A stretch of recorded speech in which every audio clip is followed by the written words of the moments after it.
மரம், ஆத்த மரம். ஆமாம், பாருங்கள் பறவைங்க எல்லாம், காகம் அங்கெல்லாம் பாருங்கள்.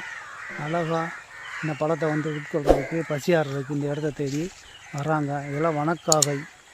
இதெல்லாம் வனத்துக்குள்ளே இருக்கிற காகைகள், வனக்காகைகள். வனத்துக்குள்ளேயே வசிப்பாங்க. மானிடரோட தொடர்பு இருக்காது. மானிடர் வந்தால் எந்த ஒரு ஜீவராசிகளை கண்டால் இப்படி தான் வந்து பட்சியை வந்து தெரியப்படுத்துவாங்க. ஆமாம், இதெல்லாம் அந்த அப்போ வந்து மேலே வட்டம் அடிக்கும்போது அந்த இடத்துக்கு கீழே ஏதோ உயிர் ஜீவன் வந்து உலாவுறாங்க அப்படின்னு அர்த்தம். ஆமாம், அதனால தான் இவங்க வந்து இப்படி வந்து ஒரு அறிகுறி வந்து காமிக்கிறாங்க. பாருங்கள், உங்கள் ஐயாவை பார்த்த உடனே எப்படி எல்லாம் வந்து எல்லாம் வட்டமடுதுன்னு பாருங்கள். ஆமாம், நீங்கள் பாருங்கள். பார்த்தீங்களா?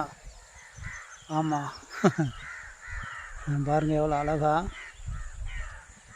அழகாக பாருங்கள். இயற்கை மலையை சார்ந்து மேற்கு தொடர்ச்சி மலை, மேற்கு தொடர்ச்சி மலை.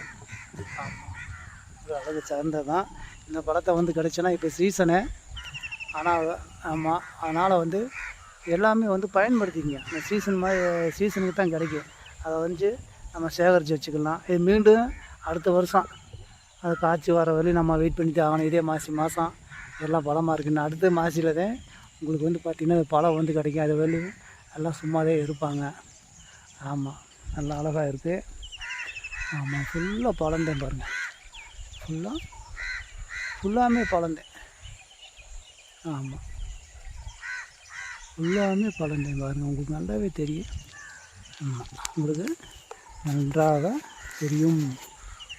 ஃபுல்லாமே பழந்தேன். சிவப்பாக இருக்கும். ஆமாம், மரம் வந்து நல்லா ஹைட்டாக போயிட்டாங்க. நல்லா பெருமரம். அதனால் வந்து பழம் உங்களுக்கு தெரியல. இந்த பழமெல்லாம் கீழே பழுத்து விழுந்து கிடக்கு பாருங்க. சரிங்களா?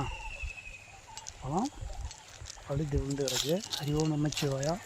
இதை பயன்படுத்தி உடம்பில் உள்ள சர்வ நோய்களையும் நிவர்த்தி பண்ணி சூட்சமாக வாழுங்க.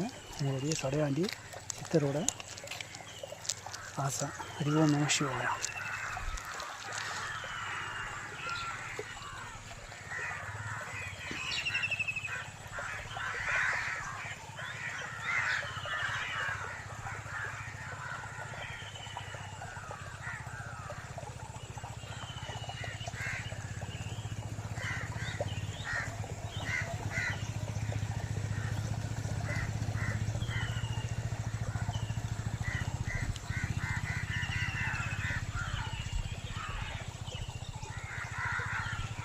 ஹரிஓம் நமசிவாயா.